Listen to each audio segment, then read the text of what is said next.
All right. Hi, folks. We're back here with a very special segment of In the Corners. I'm your host, Matt, and today we got the captain is here, number 17 in your notebook there, the leader of the Vikes. It's Dan Gatenby. How you doing, Dan? I'm doing well, Matt. Thanks for having me. Really glad to have you on. We're packing the interview shows with the top defensemen in the league here, feeling mean. Yeah, So, excited. how are you settling in this season, and what are you up to in school so far this fall? Yeah, so pretty new team we got here. Super exciting. A lot of young new talent. So just getting to know the guys, kind of everyone feeling each other out, but really liking the on ice product so far. And then in school, in my fifth year, I have a biopsychology degree. So really love that part.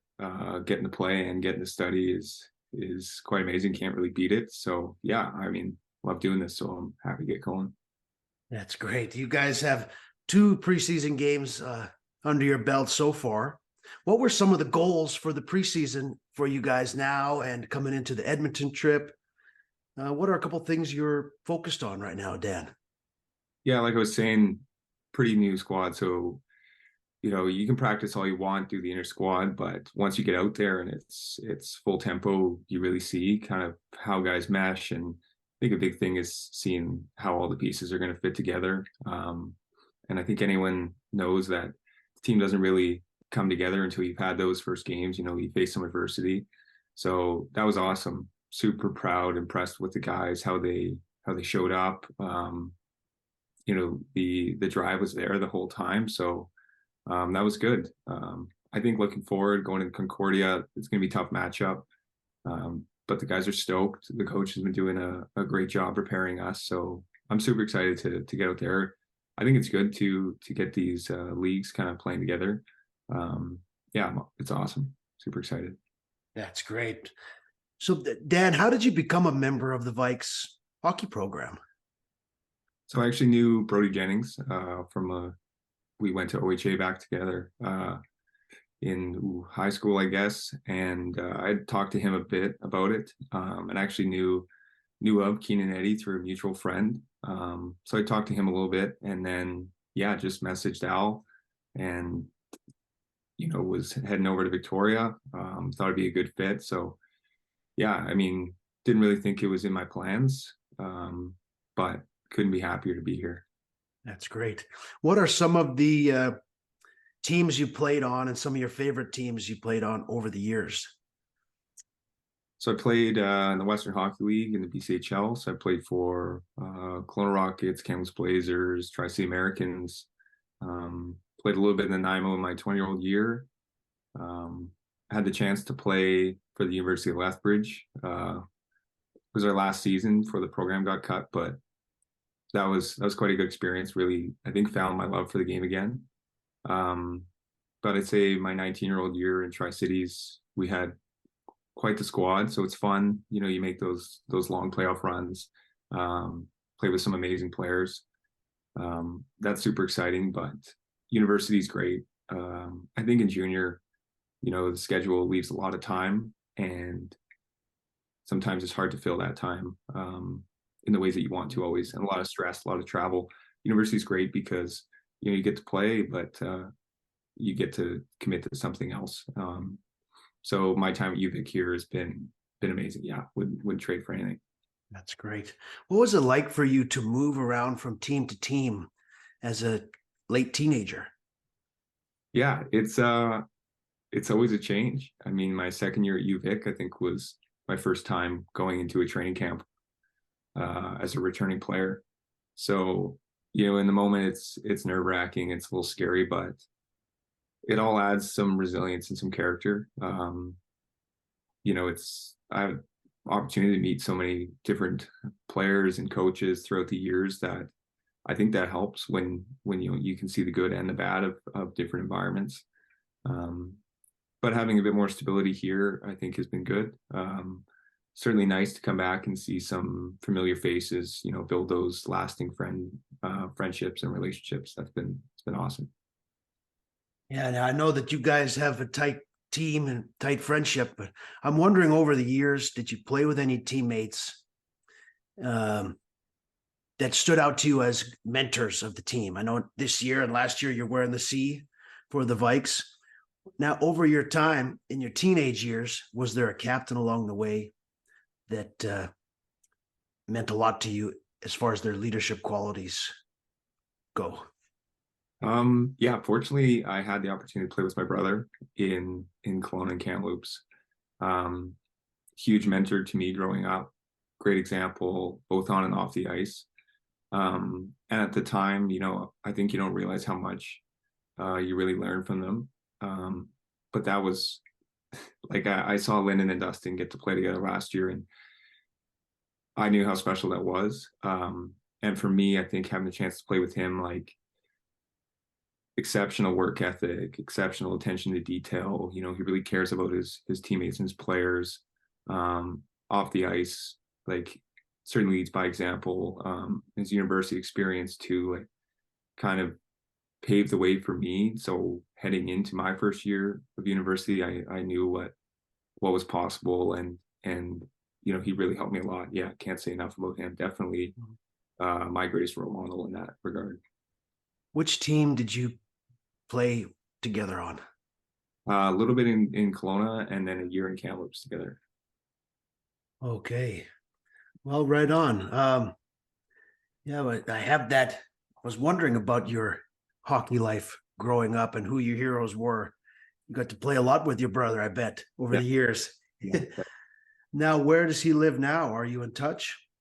Yeah, so he was back home this summer in Kelowna, and then he's heading down Fort Wayne in the ECHL. So he's on his way down there now. So best of luck to him. Super excited for him. It's going to be a great opportunity. Yeah, fortunately, I've had a chance to spend a lot of time with him in the summers, so that's been good. Yeah, good to hear. So, what do you think are a couple good qualities of a leader of a hockey team? Ooh, that's a tough one. Um, I think you need to care about your players, and you need to put the team before yourself. There's, you can lead vocally and lead by example, and there's going to be times where, you just need to shut up and do the work, and there's going to be other times where, you need to slow it down, and especially in the university setting, there's so many factors that could be affecting, a player's well-being and their performance, and I think trying your best to get to know them, and take it on a case-by-case basis, because we have a group of 25 guys, but there's 25 individuals, so really trying to understand how each guy works, and what you can do to try to get the best out of them so they can help the team as much as they can, because especially with our group, I'm super lucky because these guys are so driven, they're so ready, they want to succeed, and they want to bring everyone along with them. So they've made it super easy, and tons of great leadership around me. So yeah, it's been hard at times to get to know everybody, but yeah, they're a really good group. That's great to hear. Yeah. Yeah. I had something that I'm not sure how to articulate this question, but let me try. What are the motivations for the guys in the BCIHL to play well? When you're coming up, like I think of this as I was a musician, right? I came up as a musician. And when I realized my fate, I still play as hard as I can, right? So that's why I really admire you guys, because at some point the plans change. You might not play in the WHL anymore, So I always wonder with the players in the league, what is the motivation to play? Does that question make sense? Yeah, absolutely. Yeah, it is funny. Sometimes we'll joke around about the scouts in the stands, and usually it's, girlfriends or family. But that's a big reason why I love this league so much, is it's guys out here that still want to play. And you'll hear a coaching staff talk about it, that they're here because it's a bunch of guys that love the game, want to be here, and still, continue to play at this age. Um, I think that's a big thing for me. You love the team environment, you love to compete. Yeah.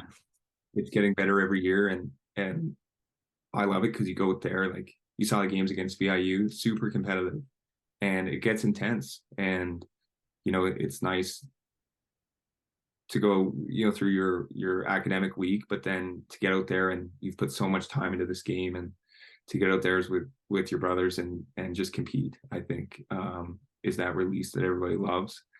And it's nice because I think sometimes in junior, guys had ulterior motives for things or reasons they're doing things, and out here Mhm. there are no scouts. There's this is it. Like, yeah, it's awesome. It's very yeah, just a raw love for the game. On the other side of things, the league is evolving and changing kind of before our very eyes, right? Like the different, you guys are going to play ACAC, the Thunder, and Mhm. some of the other guys like the Mariners are going to Alaska, and the Red Leafs are doing their thing. Um, what do you think of the level of play, and what is it like being in the league as for you? It's great hockey. Yeah, awesome hockey. I think you kind of get to this age where everyone's physically mature, the playing field's kind of leveled out. So it really is just a bunch of young men out there, and it's very competitive. Um, it's interesting to see the where guys come from, and they play in different leagues or from different areas. And yeah, I mean, as far as playing within the ACAC or going to NCAA, I think that's great. Try to expand our league and get a bit further reach, and also just to get a bit more awareness, so guys that are leaving junior see this league as an option to continue to play if they want to. And I think it's a pretty special opportunity to have a chance to go to school and play hockey. So I think the more awareness we can bring and get guys out, the league's just going to get better and better. Tell me about Kyle Crew. Tell me about playing with him and what that's been like. Yeah, he's great. Super excited to have him. I think all the additions on our back end um, were a pleasant surprise. Yeah, Cruiser, great skater, sees the ice. A lot of times you have to, or there's a bit of a breaking period playing with a new partner, but I found, even the first few practices, he's making those instinctual reads that sometimes will, take time to get used to. And, that's still going to happen, still going to have some growing pains moving forward. But yeah, great skill set, sees the ice really well and eager to learn. So I don't know what else you could ask for. Yeah, we're excited to watch you guys this year. What are some goals you have for this season for the Vikes, or like games you have circled, things you're anticipating and goals? Anything come to mind? Yeah, we want to win it all. That's the goal, right? Every year. Super happy with our group so far, but tons of room to grow, and I think we have a high ceiling in there. As far as individual games, like BIU is always going to be circled on the calendar.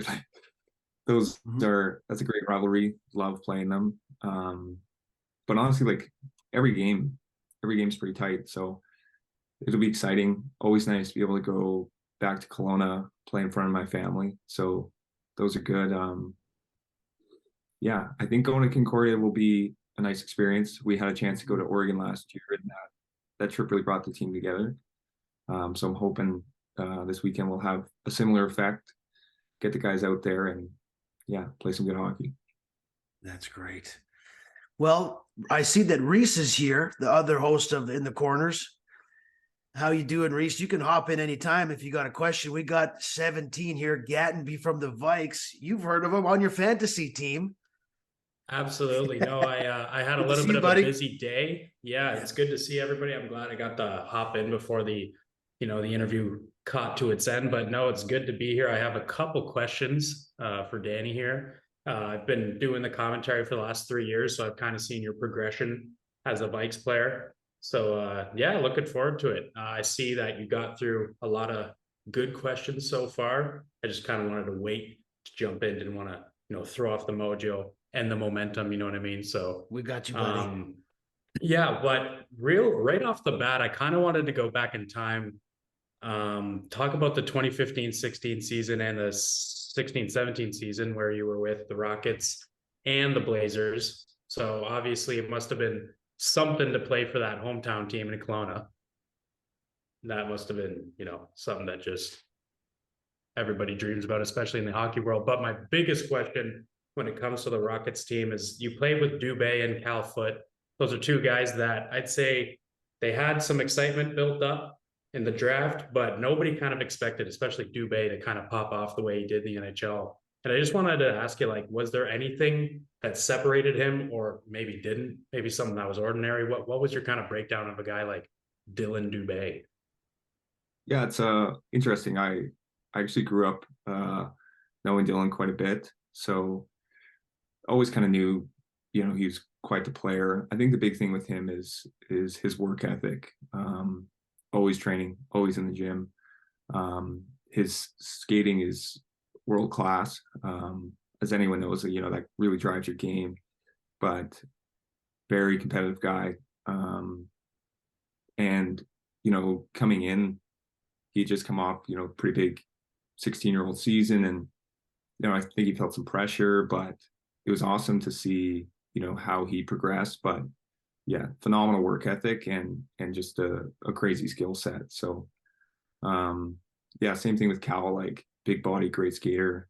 Obviously dad like Adam Foote, he's been coaching him his entire life, like making those pro level reads and plays when a lot of other guys are just trying to figure it all out. So those things definitely are difference makers. Yeah, super happy to see how they've done. That's awesome. Yeah, great career so far. And another thing I wanted to ask about that season, you were playing with your brother. Was he a guy who could kind of help acclimate you to that pressure, to that environment, or did you guys both kind of feel starstruck at the time? Yeah, I mean, talked a bit with Matt about it. He's helped me tons. I think in the moment you don't really think of it as much, and as he was going through 15, 16, made the jump to the Western League, it's kind of just like, oh well, that's the progression, that's what I'm going to do.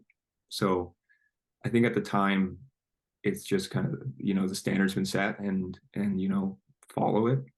So but on a day-to-day basis, like he had the ins and outs of the team in the room, and those little things that don't do this, don't do that. The optional practice isn't optional for you, Danny. Like those little things that maybe if he wasn't around I wouldn't have picked up on. But yeah, that was a great experience. Always remember that. Last question I'll throw at you from that season. Adam Brooks had a crazy season. He had like 120 points, I think. Nolan Patrick too. He was in the top 5. Do you have any like memories defending against them? Maybe one quick little breakout that just you witnessed the speed of those type of guys, or the hands or something. Was there ever a moment where you kind of got a reminder of how good some of these guys were in that season? Didn't really play against them as much because they were out east, but I do have a funny memory against Seattle. I think when I was in Kamloops, I stepped out onto the ice. It was against Barzal and Kolsar. They dumped the puck in, and by the time I turned around, I heard the buzzer go off. And I guess Barzal had raced around, made the pass backdoor in the net. So I think that was maybe a 6-second dash for me, which was probably a career high. But yeah, some insane talent were out there, and they're head and shoulders above everybody, and you're trying to not be starstruck. You're trying to do your job and defend, but at times you got to take it. And I think one of my games we had 7 first-round picks on the ice. So I mean, it's incredible. Yeah, super fortunate to be out there and get a chance to compete at that level was awesome. Danny, you got any ambitions to coach or anything in the future for hockey beyond playing, Danny? or I this think stage? yeah, what Dustin's doing right now is something that I think I'd like to get into with this program, especially. I think you, as a player, you learn a lot. You learn a lot. You try to implement it into your own game. A lot of times it's do as I say, not as I do. I can see the game better than I can play it sometimes. So I think I know how much Dustin has already helped our group, and I hope maybe I'll have the chance to give back and do that as well. Yeah, I think that'd be quite the experience. Right on. Well, you, what about personally? Would you share some of your things you're interested outside of hockey, things you want to do, some personal goals in the next little while? If you would, is there anything you would like to share? Yeah, I have a interest in the medical field, so I'm hoping to apply to medical school in the coming years. That's a big one for me. Definitely a big academic guy. Something I try to push on the guys a bit. I think there's a culture sometimes where we're hockey players and then we study on the side, but really want to try to build an environment for the team where they can get the help. We have a 25-man support system where whatever your goals might be outside of hockey, you can attain them, and we're here to help. So yeah, it's been great so far with the program. I'll be a little upset to leave, definitely a lot upset to move on, but I'm excited for things on the horizon for sure. Well, there's lots to go this year. The Vikes, you guys have the championship aspirations this year. Reese, you got anything else? I have one more thing I wanted to ask, but we got the captain here. What do you think? Well, usually when it comes to an interview like this, where it's someone who's pretty high profile in the BCIHL world, I leave them with a question that even I think the opinion of it is valid, from legends who've played in the NHL for 40 years to, guys who just played AAA up until 15. My question is, when it comes to the players who are less successful, because when you play hockey, especially at your level, you see guys come and go. When it comes to the guys who either find themselves outside of the sport or, outside things distract them, is there ever a trend you see in those type of guys who just don't seem to make it? And even at a certain point where you saw them in the past, they were amazing, had work ethic, had the athleticism, had the ability, but just something seems to make things, fall short. Do you think it's always depending on its own situation, or there's a trend within these kind of individuals who don't seem to make it or stay in the sport? Hockey's full of a lot of luck, and there are a lot of opportunities that guys do or do not get that can put themselves in situations to succeed. But if you're a good teammate, good things tend to happen to you. And if you're out for yourself the whole time, people start to figure that out and they'll sniff it out pretty quickly. So, a lot of the best guys I've played with are the guys moving forward. They were great in the room first, they'll do anything for the team. And those are the things that, might give you 2 or 3 extra lives that you'll need to, get that opportunity to keep going. That's the big thing. And then just work ethic and resiliency. Not, everyone's going to face adversity, but those guys that are at the high level, they just didn't quit, right? They kept going. So you see a lot of guys, amazing talent, all the tools in the toolbox, but just gave up somewhere along the line, packed it in, and it's hard to see. So yeah, I think character and work ethic will take you a long ways. It's a great answer. It's probably the best answer yet. Nothing to take away from Dustin to go, but right there, that's a great answer. Yeah, Reese, we're ready to run through the sidewalls. I'm going to Nanaimo tonight, and I'm putting on my skates. Good. I'm gonna take some shots on those guys. Yeah. No, that was great to see you back out there, Dad. Thanks for doing this. We're so glad you're on the team, and we get to be teammates with you in our little way, and we'll be rooting you on big time. Reese, you want to take us out, or what? What do you think? Yeah, no. Honestly, it's a privilege to get a couple words from you. Big season coming up, obviously, like you said earlier. You got aspirations to win, and honestly, from us at In the Corners, we feel like, yeah, it's a pretty good year. I think it could be one of those years. I'm not going to be a Toronto Maple Leafs fan and say that it is the year, but I will say it could be the year.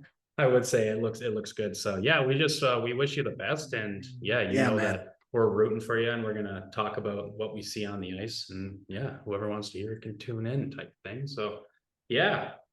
Last word to you, Danny. What do you think? Well, wanted to thank you guys for what you're doing here. It's been amazing. My family loves it. I know same can be said for a lot of other families and friends of the league. So I think it's awesome. And I want to thank my grandparents and parents for all their support. I think they're some of your biggest fans, definitely. So yeah, I think it builds a sense of community for the league, and I hope it doesn't go unappreciated. So thank you guys so much. It's been awesome. Yeah, happy to be here. Thanks for having me on.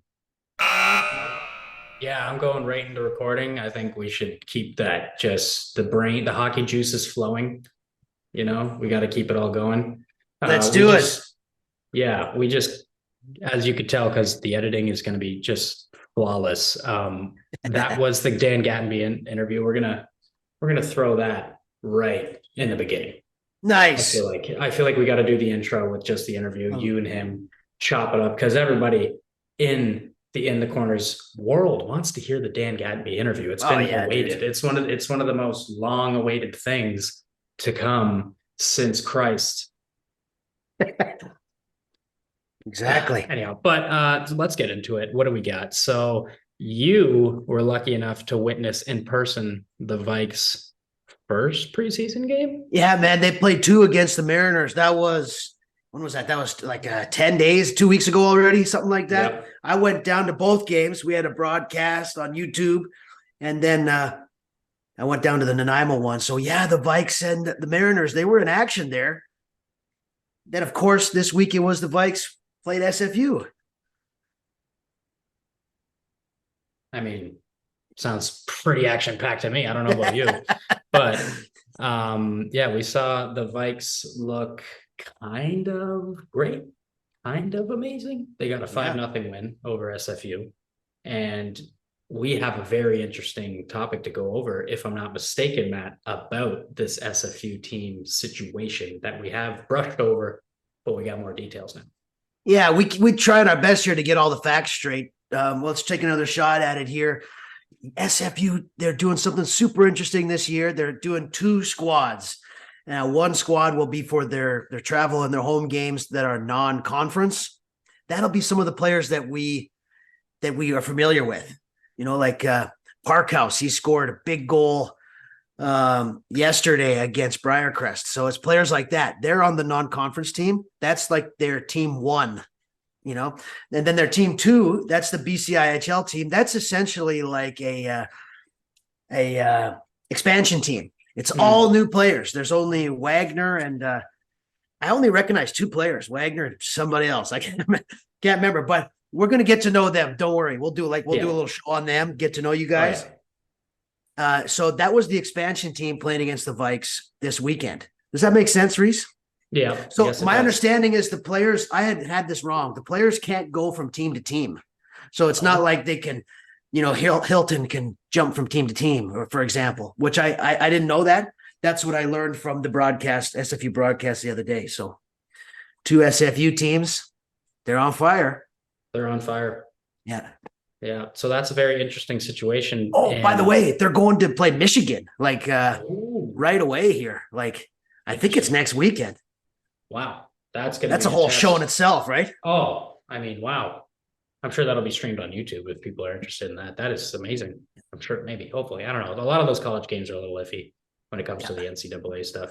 There's some packages that you can be forced into paying for just to watch that. But right. So yeah, no, a 5-0 win. Give me a little breakdown. You are the new play-by-play guy. I'm the East Coast analysis of this. Exactly. And analyst, sorry to be grammatically correct there. Yep, that's Friday, September 22nd at Burnaby. 5-0 win for the Vikes. Both Vikes were 0 for 5 on the power play. SFU 0 for 4. Hunter Tarves got the shutout, Hunter Tarves. So we were looking for him. He's the Steelers, the player from Manitoba. What were they called again? The Steelhead Steelers. I can't remember what they're called. He played in rural Manitoba, south of Winnipeg. He got the shutout for the Vikes, and then 2 goalies for SFU. Cooper Giesbrecht, he let in 4, and Jamie Peterson. Ooh. So yeah, shots on goal 26 to, oh shoot, I had that. I think it was 44. 44 shots for the Vikes. So you want to know who scored? I do. I'm very interested. All right. SFU the broadcasters were really stoked on Booker Daniel, our new Vikes guy that we got our eye on him. The SFU broadcasters liked him. He opened the scoring, 1-0 in the first period. Ethan Anstey, Thomas Jenkins, Stratton Pickett all scored in the second period. 4-0 going into the third. Aleko Sadrakis, he scored What the second name? He scored the second. That is a great Oh name. man, even better mullet flying on breakaway. You should see this guy. Dude. You know, yeah, I unfortunately missed this one, but that is something I'm going to be looking out for. the long bushy hair is back with the Oh. Vikes. It's a nice look, especially Sadrakis. He scored on a breakaway against the Mariners. It was really flowing. Yeah. And my dog is on the show today. Hey, Hey, So- there you go. yeah. One player I did want to kind of highlight was Sidaway. That's a new defenseman, Quentin Sidaway. A couple of assists in the game against SFU. The SFU defense core here: Aiden Morrison, Yeah. Owen Evers, Kenyon Carter, Kyle Crew, Gatenby, and Quentin Sidaway. This is a force to be reckoned with, I think. Brewing Whoa, really? for the Vikes, yeah.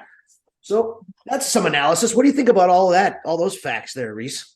Well, I want to go back to kind of the most recent thing that you mentioned when you were listing those players. Owen Evers. I think this guy is going to be a real difference maker. Yeah. We knew he threw the. I'm pretty sure, if I'm not mistaken, he had a lot of PIMs. He was a PIMs guy, if I'm not. Yeah, and he could produce some offense. So this is a guy who could throw hits, a guy who can be tough. He can defend his team. He can defend decently enough, and he's putting up points.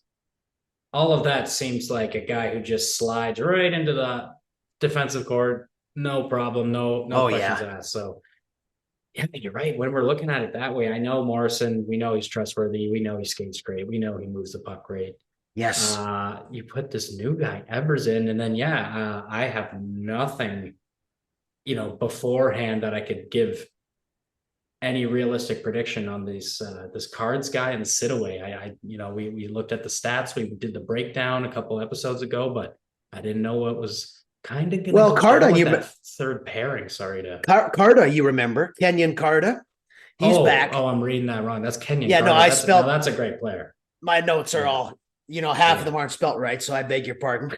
No, Another thing that maybe the reason this stood out to me is that Gatenby did not play against SFU this weekend. Yeah. Kyle Crew, I asked him about this in the interview, kind of what's going on with these defensemen. Let's keep our eye on these guys, Reese. You're on to something with Evers. He scored in the preseason.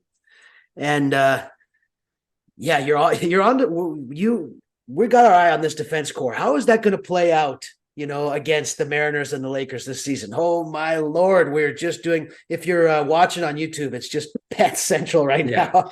Can't see it on Spotify, but Quentin Sidaway, let me tell you just a bit about him, Reese, because I don't know if you've watched him yet. He's really mobile. He body checks. He's fast. He's kind of slender, but he hits hard, and he brings the puck up with speed. And he's kind of he disturbs the game pretty well. Like he's active in the game.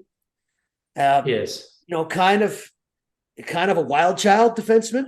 If that, so he's exciting, and he's going to be really good, I think. So these are the things that this Vikes team needed. We talked about it right at the very end of the season when we saw the outcome of that playoff series against the Mariners, of course. So, there's a lot of things that needed to be addressed, even though it was a great, mainly positive season, especially if we're thinking about the last 5 years.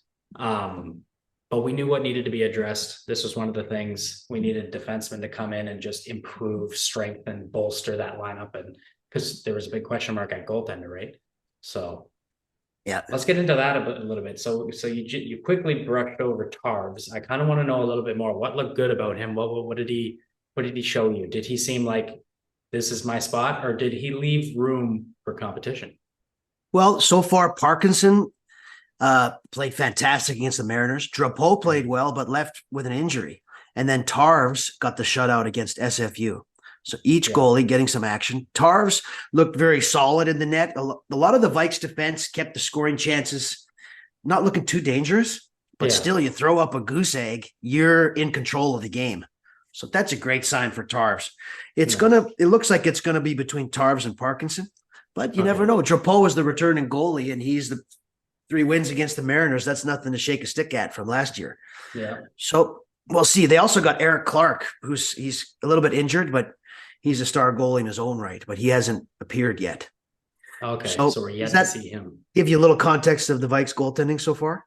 Well, to me, yeah, it sounds like you're doing a great job of giving them their individual flowers in terms of, what they deserve to get credit for. But I would say I think it's going to be a toss-up. I think it's going to be similar to what it was last season with Daniel Paul and that just kind of Pilon. Sorry. Yeah. That's the name. Sorry, Pilon and the rest of those other guys getting things. We had lots of expectations for Kirsten, needed some more time to develop. There's a lot of question marks going in, and now we got, I think, 3 or 4 potential starters. So it's a good problem to have. I'll be honest with you. Robar from the Mariners was awesome too. Really? Robar, he was great. Fournier had a great game. Sean Parkinson really stands out as maybe a goalie on another level. It's hard to know. I don't know these things about goaltending, really. I mean, what do I know? But he looks just really in control in the net there. He looks to be watching the puck side to side really well. I interviewed Carson Strom, a younger Vikes player. He said he looked up to Parkinson, which is strange, a forward looking up to a goalie. But I just noted that because it just shows Parkinson's maybe he's a bit older, a bit of a leader on the team. So a little more context for the Vikes goalies. Awesome. Okay, here. Now, you know what else? Are you feeling good on the Vikes there? We got any questions about those games? I mean, the Mariners were great. I missed you last week on the last episode there, but the Mariners are good. Just like, remember we were breaking them down this summer? They're good. They're moving the puck really well. Pufal, Lotar, some of their defensemen, they really move it well. So, and Palmer scored right away, which, his shot is happening. So, no. And another great thing is on Twitter, the BCIHL shared one of your broadcasting clips from a goal highlight. Oh yeah. Yeah, for the OT winner. So that was pretty cool. Well, you don't get an overtime winner every day. I know it was exhibition, but we still partied and had fun. Oh, absolutely. It was a great game. And, in the interview with Dan, he said, I don't know if you caught it, but he loves playing the Mariners, which is cool because the hockey players they're busting their ass in these games. They're really playing hard. Yeah. But they love it. Yeah, absolutely. No, you can't blame them. I mean, that's, you definitely get your fair share of competition for the Lakers and SFU, in their own way. But that Mariners game is that's the one you want to be at. That's the best definition of what the Vikes team can be, because that everybody's going to have that Dan Gatenby mentality. They're going to want to play that game. They love playing that game. Yeah. So, yeah. And maybe we could move on from the Vikes. I feel bad for the. Well, the Lakers, we had Isaac Dutka on. The Lakers, they played against Trinity Western Spartans 6-3. Spartans won that game. The Spartans played the Mariners today, kind of while we're taping this, so I don't have the score for that. Okanagan Lakers hanging in there good with the U Sports team. So we've got to keep our eye on them. What do you think about the Lake? I mean, we don't have a lot of evidence right now. They beat Logan Lake 6-1 in preseason. They opened their regular season Saturday, September 30th.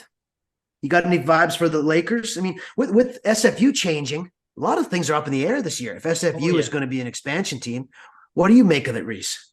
I think the Vikes are going to kind of have to never take their foot off the gas this season. I think they're going to have to lay into it the entire time. There's not going to be a game where you can, try some different things on the power play. Nope, it's going to be consistent. Whatever works, and they got to capitalize, because I think the Lakers are coming.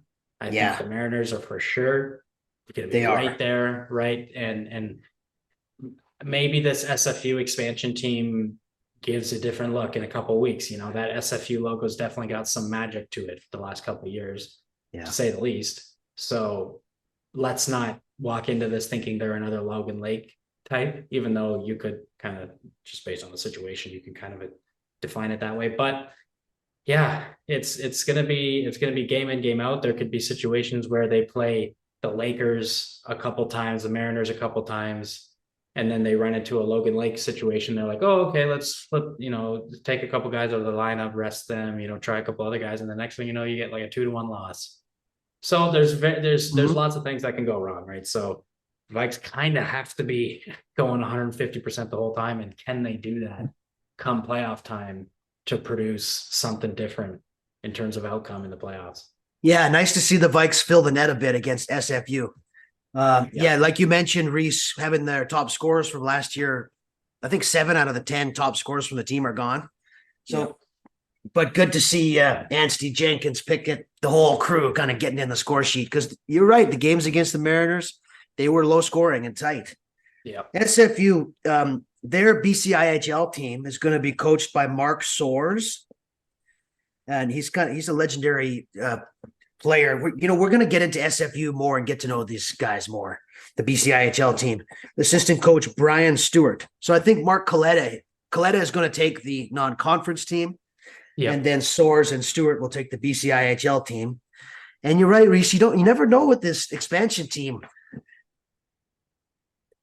Every team is going to improve this year, right? Because every team is going to get better as they learn to play as a team. Who's going to improve the most? Yeah, right? That's the question. Yeah. Who's gonna just put themselves in a completely different place? It could be anybody, including Logan Lake. Could be anybody. Yeah. And someone's gonna have to, and this season's gonna take something like that, because, like you said, since SFU has this new position, has this new situation, it puts everything else up in the air. So you just have to show up.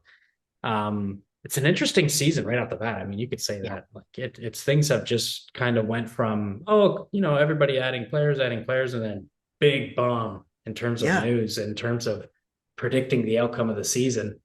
I mean, hey, if you placed your bets on SFU winning the BCIHL a couple of weeks ago, you'd be, in bad shape. SFU, I still want to keep an eye on the non-conference team for sure. They're going to play Michigan. UBC beat them 3-2 in a tight game. Then they beat Briarcrest twice, and they also, who's the other team they played? The Spartans. They beat. I think the Red Leafs are 3-2 or something so far. The non-conference team so far this season. We'll keep an eye on you guys best we can. Keep track of all this stuff, but it will. And this weekend, there's more non-conference play for the other teams too. The Mariners are going to do the Alaska trip. UVic is going to Thunderdome. ACAC to Edmonton. We should hop in the car and go down to Edmonton, Reese. Get down there, get a little cold, because that's what it is there. And we could pick up a fuzzy hat, like a beaver hat or whatever, and cruise around Edmonton. It's probably still hot down there, to be honest. Yeah, probably. I got a friend out in Panoka right now, just near Red Deer down in Alberta, and it looks nice. It looks nice where he is. So big Concordia Thunder fan, I'm sure. Oh, he knows none of that. Well, that's ACAC. So those teams are really that's where Briarcrest is. Right. Red Deer Polytechnic, kind of in the SFU Team 1 zone. So UVic is going to go down there. I wonder if I guess they're probably going to pile on a bus and go down there. So that's going to be a blast, man. Everyone's going to, Coach Dylan will have his acoustic guitar there for the campfire. Just in case. You never know, man. Actually, I think it's Cam who's the musician, Coach Cam. So really? Yeah. That's pretty awesome. Yeah. I mean, that's some pretty good team bonding exercises. Get together, throw the 70s hippie clothing on and just get it going. Get it going. Well, we should Gatorades, consider this a new BioSteel. game. A Yeah. new BCIHL game is like we should make like a band, you know, like get it going. Get 'em Palmer going before the definitely. game. Palmer definitely is for me is probably on lead guitar, Okay. you know, because maybe not singing, but on lead guitar, just because of the shot, the scoring is so deadly. It's Exactly. just sneaky, you know. He's the front guy. Interesting. Yeah. That's it. Okay. Who would the drummer be? Do you think it would have to be Dan Gatenby? The rhythm of the team? Well, that can be your pick. We're managing this band, right? Or maybe BCIHL the band. Honestly, yeah. I think So the best Gatenby fit- is the drummer. Why do you think if so? you got because if you got a bad drummer, it's never going to work. And he's the captain. He's the backbone. He's in the right spot to make a big play defensively and offensively. So, yeah, he's the drummer. He's got to be the drummer. And then who's the bassist? Who's the guy keeping the rhythm? Who's a rhythm guy? Well, I'd bass say Aidan definitely. Morrison. Oh, you Who- like who do you Aidan think? Morrison? I Who's think the bass rhythm should guy? be Matthew Enns from the Miners. Ooh. He's holding it down. He's holding down Holding the it low down. end of the league. He's Ooh. holding it. Things aren't going to fall apart because, you know, as long as we Yeah. got him in net, Yeah. you know, he's the MVP of the team, right? For the Miners. Oh, 100%. He's been So through that would it. be my bass player of choice. Yeah. You know, they had you should check out their Instagram, Logan Lake Miners. They opened the scoring in that 6-1 loss against the Lakers. Oh, And the celebration, like the goal, they Yeah. just partied. It was oh, awesome. that's pretty awesome. Yeah. Yeah. Hopefully So- they'll have more of that. So we got Palmer lead guitar, Gatenby on drums, Matthew Enns on bass. What do you think, singer or keyboards? Those are the next two things, singer and keyboards. That's it. Well, I think for keys, you gotta give the keys to someone who can do many things, you know, because there's so many sounds that come from the keyboard. There's so many tools you can have in the game of Yeah. hockey. So who would be the Swiss Army knife? Who's the guy who could do a little bit of everything? Hmm. Who would we give might it to? Dunlop? No, he's You know, it might be in one of these new guys from the Lakers, Yep. you know, but one player we talked about a lot was Wallace. I'm not sure if he's returning. We don't know a lot about the Lakers yet. We don't.